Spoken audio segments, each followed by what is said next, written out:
Cuando entré en el restaurante esa noche, lo último que esperaba era descubrir que mi vida estaba a punto de desmoronarse.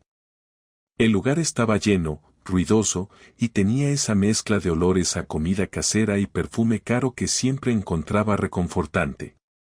Había quedado con mi amigo Diego, el típico tío al que llamas cuando necesitas desconectar. Diego siempre tenía algo que contar, alguna historia absurda sobre su último ligue o una teoría conspirativa que había encontrado en internet. Me senté en nuestra mesa de siempre, junto a la ventana, y pedí una cerveza mientras esperaba. Pero no fue Diego quien apareció primero. En el fondo del restaurante, entre risas y copas de vino, vi a Elena, mi esposa. Estaba sentada con un grupo de personas que no reconocí, hablando animadamente con un hombre que parecía completamente a gusto en su compañía. Él se inclinaba hacia ella de una manera que me hizo sentir incómodo.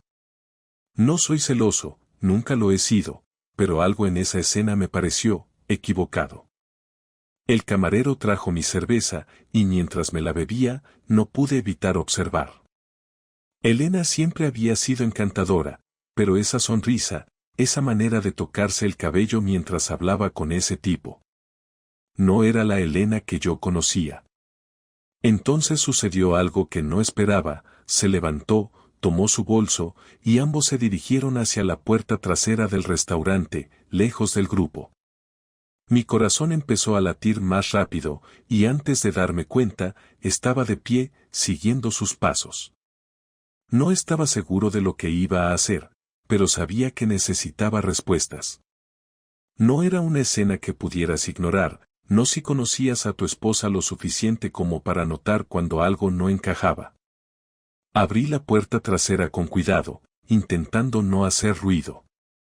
El callejón estaba oscuro, iluminado solo por un farol parpadeante. Allí estaban ellos, de pie cerca de una pared de ladrillo, hablando en voz baja. No pude oír las palabras exactas, pero la forma en que él le tocó el brazo, y como ella no retrocedió, me dejaron claro que algo estaba pasando. No confronté a Elena esa noche. No porque tuviera miedo, sino porque no estaba preparado para lo que podría escuchar. Regresé al restaurante y me senté de nuevo en mi mesa, esta vez con un peso en el pecho que no había sentido nunca. Cuando Diego finalmente llegó, intenté comportarme como si nada hubiera pasado. Pero sabía que esa noche sería el principio del fin. Seguí el resto de la noche como si nada hubiera pasado, pero por dentro estaba hecho un lío. En la mesa con Diego, escuché lo que me contaba sobre su última aventura en Tinder, riéndome en los momentos apropiados, pero mi cabeza estaba en otra parte. Las imágenes de Elena con ese hombre no dejaban de repetirse. Sus risas, la forma en que se inclinaba hacia él, como si estuvieran en su propio pequeño mundo. No podía quitármelo de la cabeza. Cuando llegué a casa, eran cerca de las 12. Elena ya estaba allí, sentada en el sofá con el ordenador portátil abierto. Me sonrió al entrar, esa sonrisa que había visto cientos de veces, y preguntó si Diego y yo habíamos pasado un buen rato. Contesté que sí, pero había algo diferente en mi tono, una rigidez que no podía ocultar del todo. Ella no lo notó o, si lo hizo, no le dio importancia. Subí al dormitorio, y mientras me cambiaba, mi mente seguía trabajando a toda máquina. Podía estar exagerando, claro. Podía ser simplemente una conversación inocente con un colega o un amigo. Pero había algo en su lenguaje corporal, en cómo se movía, que hacía que esa posibilidad pareciera remota. El problema era que no tenía pruebas, y por mucho que quisiera confrontarla, necesitaba saber qué estaba pasando realmente. Decidí que a partir de esa noche empezaría a observar. No es que fuera un paranoico, pero tampoco iba a ser un idiota. Durante la siguiente semana, fui más atento a sus movimientos. Noté cosas que antes no había registrado. Estaba más metida en su teléfono de lo habitual, escribiendo mensajes con rapidez y cerrando la pantalla en cuanto me acercaba. También empezó a salir más a menudo, alegando que tenía reuniones de trabajo o que quedaba con amigas. No era algo extraño en ella, pero el momento en que sucedía, justo después de aquella noche en el restaurante, hacía que todo pareciera sospechoso. Lo que realmente levantó una alarma fue algo pequeño, insignificante para cualquiera menos para alguien que la conociera como yo. Un día, al llegar del trabajo, noté que llevaba un perfume distinto. Era dulce, más intenso de lo que solía usar. Cuando le pregunté al respecto, se encogió de hombros y dijo que lo había encontrado en el armario y decidió probarlo. Algo en su respuesta me pareció calculado, como si estuviera preparada para esa pregunta. 2 días después, llegué temprano a casa. Había salido antes del trabajo porque tenía un dolor de cabeza terrible, y lo único que quería era acostarme un rato. Pero cuando estacioné el coche frente a la casa, vi algo que me hizo dudar si entrar o no. En la entrada estaba estacionado un coche negro que no reconocía. Me quedé en el coche durante un par de minutos, tratando de encontrar una explicación lógica. Podría ser de un amigo, de alguien que necesitara algo. Pero en mi interior sabía que no era así. Finalmente, me armé de valor y entré. La casa estaba en silencio. Dejé mi maletín en la entrada y subí las escaleras despacio, escuchando cualquier sonido que pudiera indicarme lo que estaba pasando. Cuando llegué a nuestra habitación, vi algo que me hizo sentir como si me hubieran dado un puñetazo en el estómago. La cama estaba deshecha, las almohadas tiradas a un lado. Pero lo que realmente llamó mi atención fue una corbata tirada en el suelo. No era mía. Me quedé congelado, tratando de procesar lo que estaba viendo. Mi mente estaba en blanco, pero mi cuerpo se movió por instinto. Caminé hacia el armario y lo abrí. Allí estaba, un hombre, escondido entre nuestras cosas, intentando pasar desapercibido. Era alto, moreno, con un traje caro que no podía ocultar la vergüenza en su cara. ¿Qué coño está pasando aquí?, dije, mi voz más alta de lo que pretendía. En ese momento, Elena apareció detrás de mí. Su rostro estaba pálido, pero no dijo nada. Solo me miró, como si esperara a que yo resolviera la situación por mi cuenta. El hombre salió del armario lentamente, levantando las manos en un gesto de rendición. Mira, esto no es lo que parece, empezó a decir, pero lo interrumpí.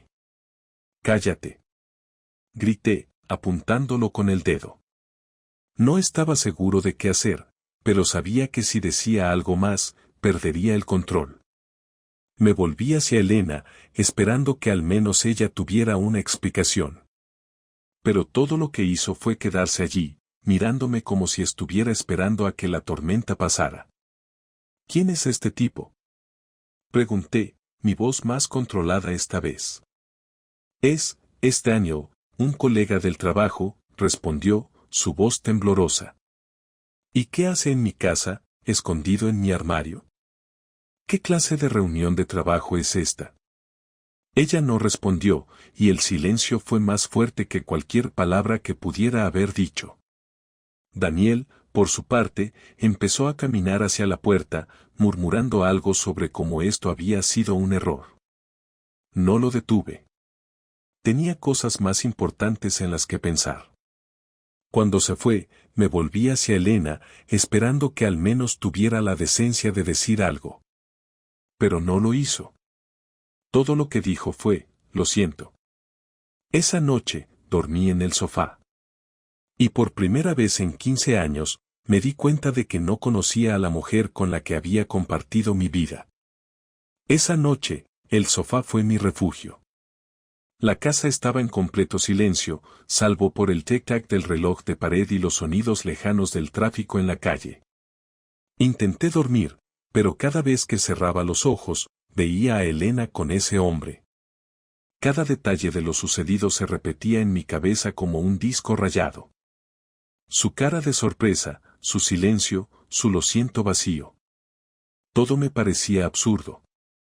Cuando el sol empezó a colarse por las ventanas, me levanté. Mi mente no estaba más clara, pero sabía que no podía evitar la conversación por mucho más tiempo. Elena estaba en la cocina, con una taza de café entre las manos. Parecía tranquila, como si nada hubiera pasado, pero había algo en su postura que delataba su incomodidad. Me acerqué lentamente y me senté frente a ella en la mesa.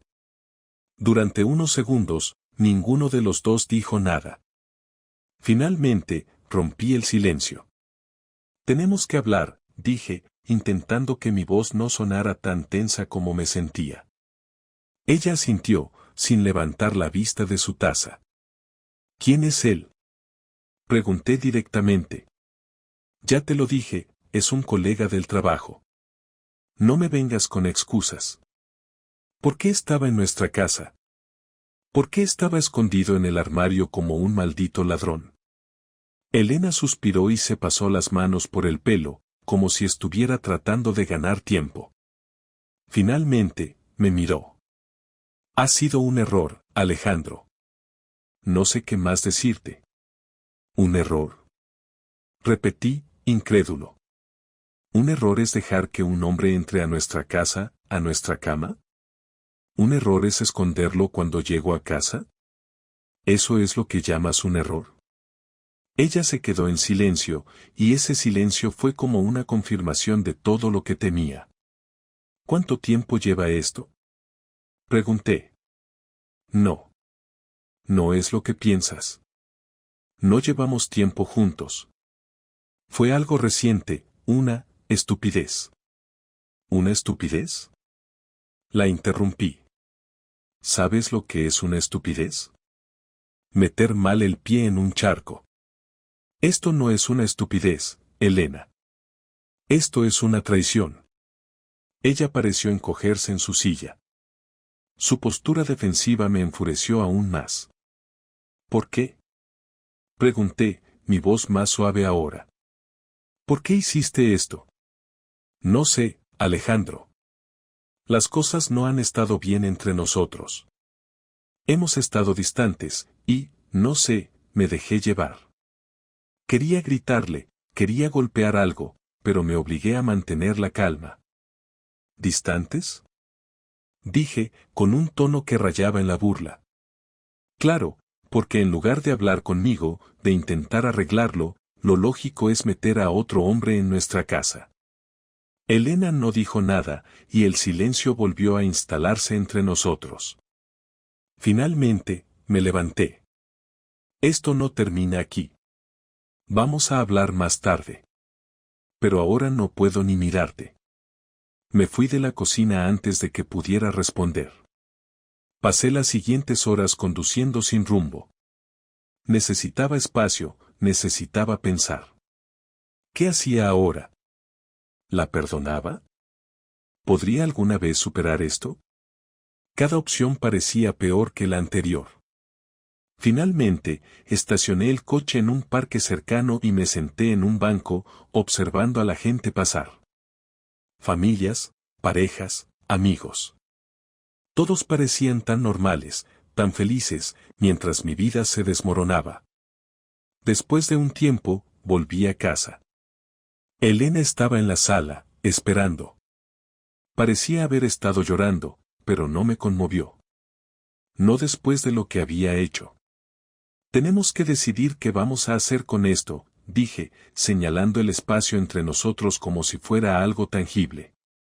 Ella asintió lentamente. ¿Quieres que sigamos juntos? Pregunté directamente. Sí, respondió sin dudar. ¿Por qué? La desafié. ¿Por qué querrías seguir con alguien a quien has traicionado? Porque te amo, Alejandro. Porque esto no significa nada, y quiero arreglarlo. No significa nada, repetí, riendo sin humor. ¿Sabes lo irónico que suena eso? Si no significa nada, ¿por qué lo hiciste? Ella no tuvo respuesta, y el silencio volvió a llenarlo todo. Voy a necesitar tiempo, dije finalmente. No voy a tomar una decisión ahora. Pero necesitas entender que esto no se va a arreglar de la noche a la mañana. Elena asintió, y por primera vez en todo el día, pareció sinceramente arrepentida. Haré lo que sea necesario para demostrarte que podemos superar esto, dijo, y aunque quería creerle, no estaba seguro de que pudiera. Esa noche, me acosté solo en el dormitorio. Elena se quedó en el sofá, y aunque la casa estaba en silencio, mi mente era un caos. ¿Cómo había llegado todo a este punto? Pensé en nuestros hijos, en nuestra familia, en todo lo que habíamos construido juntos. ¿Valía la pena intentar salvarlo? Sabía que no sería fácil, pero una cosa era segura, la relación que tenía con Elena había cambiado para siempre. El siguiente día fue una tortura. Aunque intenté concentrarme en el trabajo, cada correo, cada reunión, cada llamada telefónica era una distracción que me sacaba de mis pensamientos, pero solo por momentos. Mi mente volvía una y otra vez a Elena, al hombre en el armario, y a las palabras vacías con las que había intentado justificar lo que no tenía justificación. Me preguntaba cuánta verdad había en lo que me había dicho. Si realmente era algo reciente, o si solo estaba minimizando la situación para no empeorar las cosas. Decidí que no podía seguir así, atrapado en un limbo de dudas. Si iba a tomar una decisión sobre nuestra relación, necesitaba saber todo.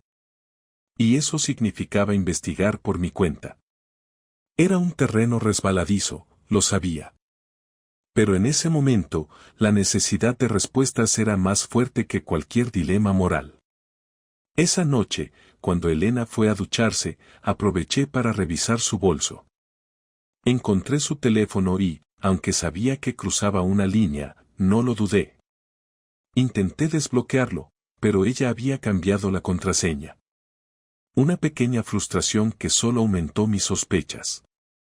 Sin embargo, no era un impedimento insuperable. Trabajando en arquitectura, había tenido que lidiar con software complicado y sistemas de seguridad antes. Conectar el teléfono a mi portátil y acceder a ciertos datos fue cuestión de minutos. Al principio no encontré mucho. Mensajes con amigas, correos del trabajo, fotos familiares. Pero cuando busqué un poco más, vi un nombre que no reconocía, Luis. Había múltiples mensajes, y aunque muchos de ellos parecían inofensivos, había algunos que levantaban todas las alarmas. Hoy fue perfecto. Gracias por hacerme sentir viva de nuevo. ¿Cuándo podemos escaparnos otra vez? Y uno, el más reciente, enviado la misma noche en que lo encontré en nuestro armario, siento que sepa mal, pero no me arrepiento de nada. Eres especial. Me sentí como si me hubieran vaciado el pecho. Era peor de lo que pensaba. No solo había sido una aventura, sino algo emocional. Ella había cruzado una línea que, para mí, era aún más imperdonable que lo físico. Cerré el portátil con manos temblorosas y devolví el teléfono al bolso justo antes de que saliera del baño. No pude mirarla a los ojos durante el resto de la noche. El día siguiente fue aún más revelador. Decidí tomarme un día libre del trabajo y seguir a Elena. Era algo que jamás pensé que haría, pero después de lo que había encontrado en su teléfono, no podía confiar en nada de lo que me dijera.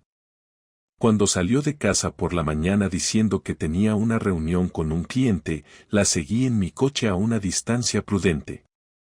La vi estacionar en un café en el centro de la ciudad, uno que jamás habíamos visitado juntos. Esperé, observando desde el coche, hasta que apareció él, Luis. Lo reconocí inmediatamente. El traje, la misma cara de vergüenza que había visto cuando lo encontré en el armario. Entró al café, y los vi saludarse con demasiada familiaridad. Hablaron, sonrieron, y luego salieron juntos. Ella lo tomó del brazo mientras caminaban hacia un hotel cercano. Mi cuerpo se tensó, y un calor insoportable se apoderó de mí. Quería salir, enfrentarlos allí mismo, gritarles a ambos en medio de la calle. Pero me detuve.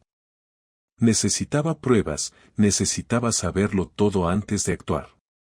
Tomé fotos desde el coche, asegurándome de capturar cada detalle, y luego esperé.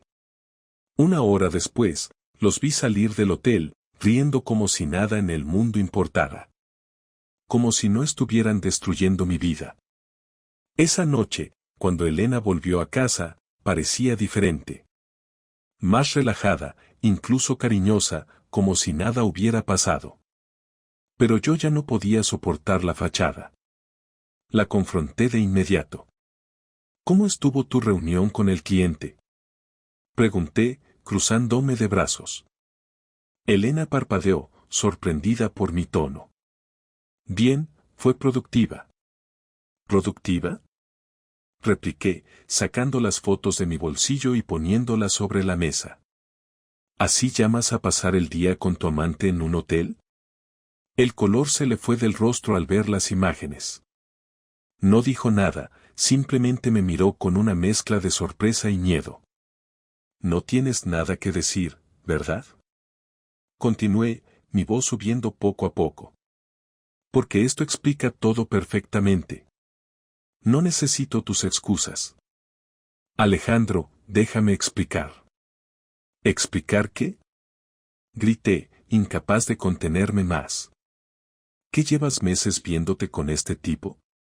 ¿Qué me miras a los ojos todos los días y mientes descaradamente? No quiero tus explicaciones. Elena empezó a llorar, pero no me conmovió.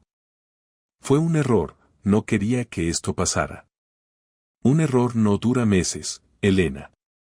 Respondí, golpeando la mesa con el puño.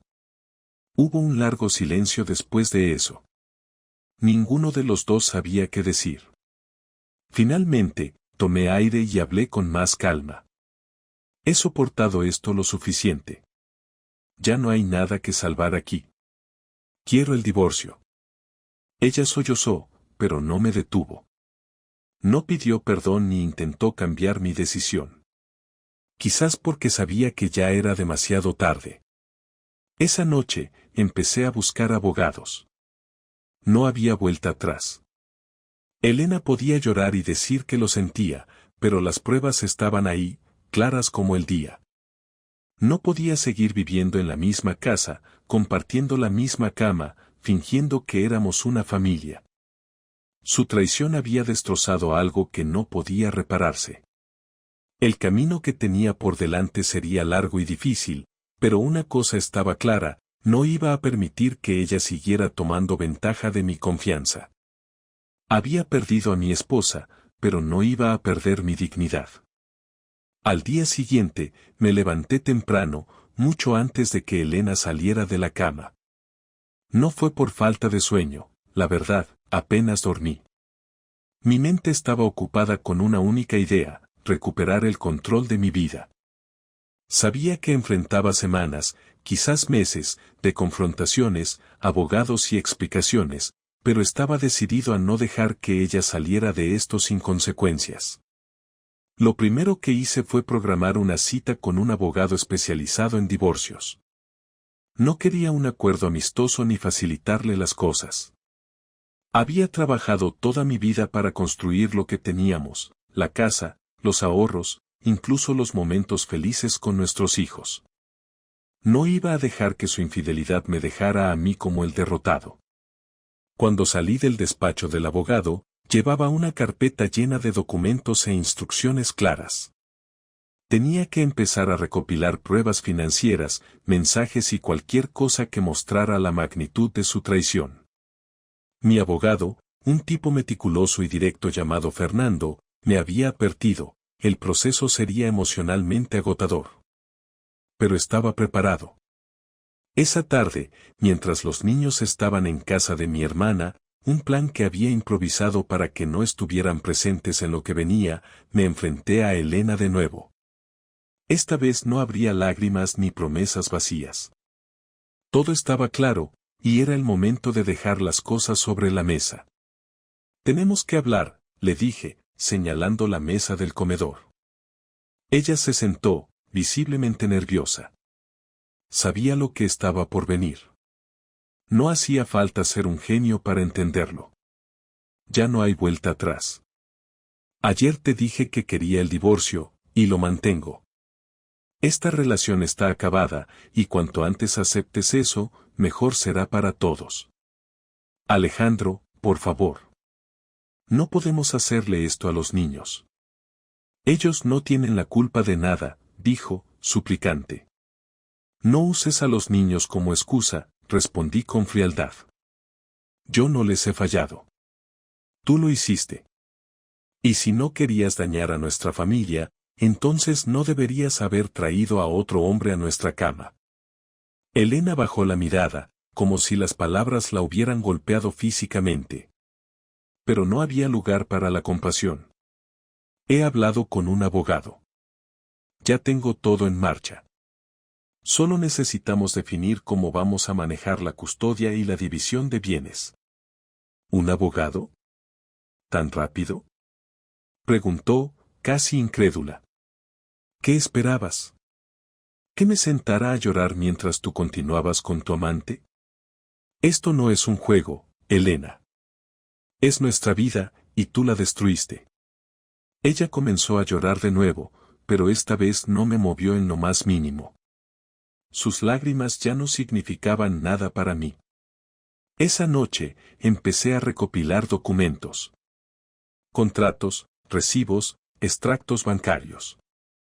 Revisé todo con la precisión que siempre había aplicado en mi trabajo, buscando cualquier cosa que pudiera servir para fortalecer mi caso. Mientras lo hacía, encontré algo que me enfureció aún más: transferencias regulares desde nuestra cuenta conjunta a una cuenta que no reconocía. Sabía lo suficiente para sospechar que eran para él. Luis. Era el colmo. No solo había traicionado nuestra relación, sino que lo había financiado con nuestro dinero. Tomé fotos de todo y las envié al abogado esa misma noche. Fernando me respondió con un breve mensaje: esto es útil. Añadiremos esta información al caso. Elena intentó hablar conmigo varias veces durante los días siguientes. Insistía en que no quería perder a los niños, que estaba dispuesta a hacer lo que fuera necesario para demostrar que podía cambiar. Pero para mí, era demasiado tarde. No se trataba solo de lo que había hecho, sino de cómo lo había manejado. Su silencio, sus excusas, su indiferencia inicial cuando todo salió a la luz. Ya no había confianza, y sin eso, no había nada. Los niños volvieron a casa después de un par de días. Sabía que tendría que hablar con ellos pronto, pero quería que la situación estuviera más clara antes de hacerlo. Mi prioridad era protegerlos de la tormenta tanto como pudiera. Lo último que necesitaban era verse atrapados en medio de nuestra pelea. Un par de semanas después, llegó el momento de la primera reunión con los abogados. Nos encontramos en una oficina neutral, con Fernando a mi lado y el abogado de Elena frente a nosotros. Ella estaba sentada junto a su abogado, con una expresión de tensión que casi me hizo sentir pena por ella. Casi.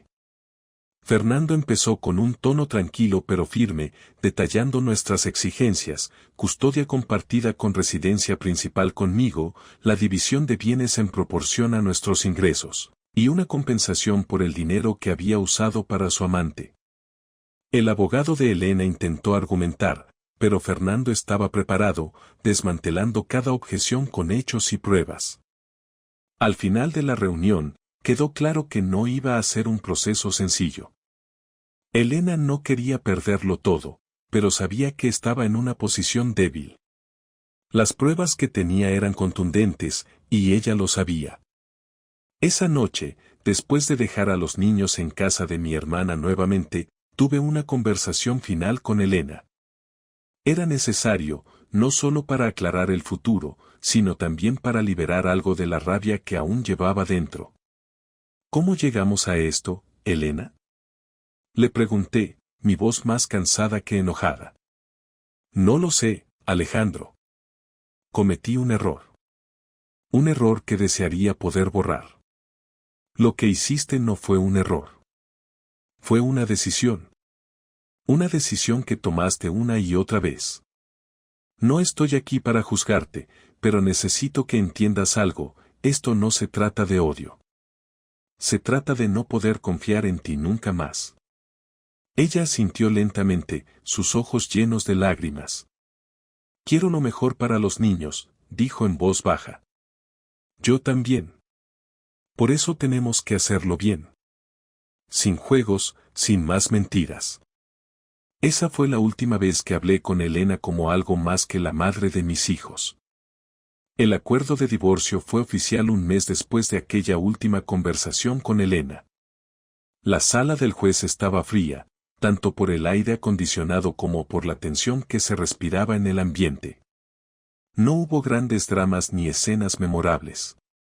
Solo papeles firmados, abogados que murmuraban tecnicismos, y un juez que, con tono monótono, declaró la disolución legal de nuestro matrimonio. Cuando salí del edificio, con los papeles del divorcio en la mano, sentí una mezcla extraña de alivio y vacío. Había conseguido lo que quería, los niños estarían conmigo la mayor parte del tiempo, la casa sería mía, y Elena tendría que hacerse responsable de sus propias decisiones. Pero lo que había perdido no se podía medir en documentos legales. Esa noche, en casa, miré a mis hijos, Javier y Sofía, mientras cenábamos. Estaban más tranquilos de lo que había esperado. Habíamos hablado días antes sobre lo que iba a pasar, y aunque les costó aceptar la idea de que sus padres ya no estarían juntos, parecía que lo estaban manejando mejor de lo que yo pensaba. Papá, ¿esto significa que nunca volverás a estar con mamá? Preguntó Javier, mirándome con seriedad. Sí, hijo, respondí, sin rodeos. Pero eso no significa que no la sigamos queriendo como su mamá. Esto no tiene que ver con ustedes, ¿vale? Ambos asintieron, y aunque la conversación fue breve, quedó claro que ellos entendían más de lo que yo creía. Eso me dolió. Nadie debería crecer tan rápido por una situación como esta. Las semanas siguientes fueron un ajuste constante. Tuve que aprender a manejar la rutina de ser el único adulto en la casa. Preparar el desayuno, llevar a los niños al colegio, hacer la compra, y todo lo demás que antes se repartía entre Elena y yo. Era agotador, pero también una distracción bienvenida. Cada tarea era un recordatorio de que estaba avanzando, aunque fuera paso a paso. Elena venía a ver a los niños en los días acordados. Al principio, esas visitas eran tensas. Yo evitaba cruzar más palabras con ella que las estrictamente necesarias. Pero con el tiempo, encontré una especie de neutralidad emocional hacia ella. No era perdón, pero tampoco era odio.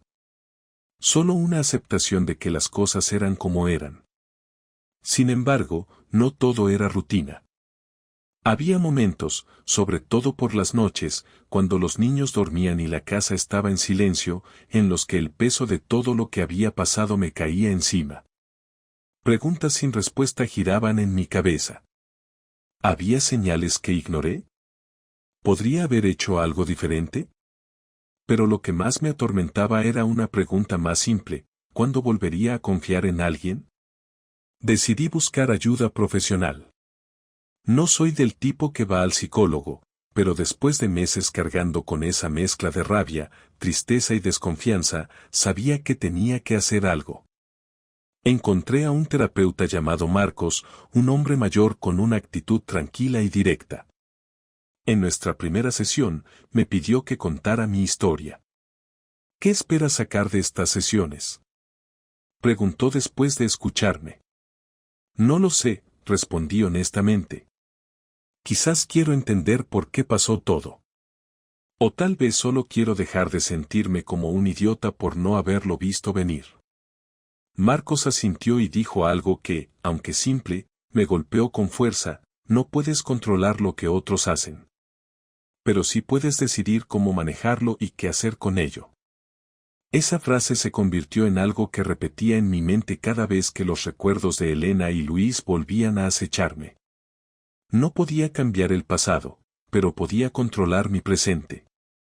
Con el tiempo, empecé a reencontrarme con viejos amigos.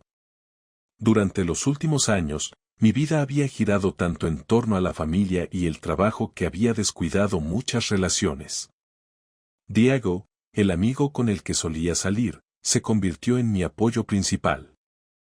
Siempre tenía un chiste, una anécdota absurda, algo que me recordaba que la vida no tenía que ser tan pesada todo el tiempo. También empecé a salir más con los niños. No solo al parque o al cine, sino a escapadas de fin de semana que siempre habíamos postergado. Fuimos a la montaña, a pequeños pueblos costeros, e incluso a un parque de aventuras donde Sofía me convenció de lanzarme por una tirolesa, algo que juré que nunca haría. Esos momentos, aunque pequeños, me ayudaron a recordar que la vida seguía adelante y que no estaba arruinada. Un día, mientras ordenaba unos papeles en casa, encontré una foto de nuestra familia, tomada un par de años atrás.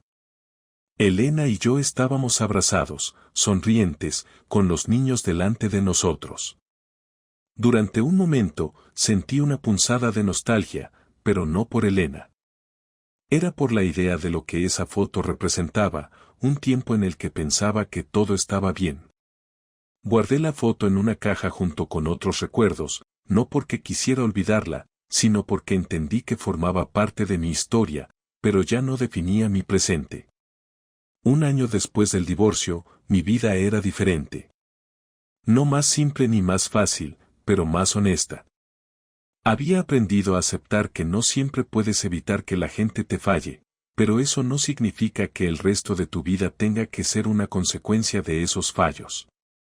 Mirando hacia atrás, me di cuenta de algo importante: la traición de Elena no me definía. Era un capítulo doloroso, pero no el último.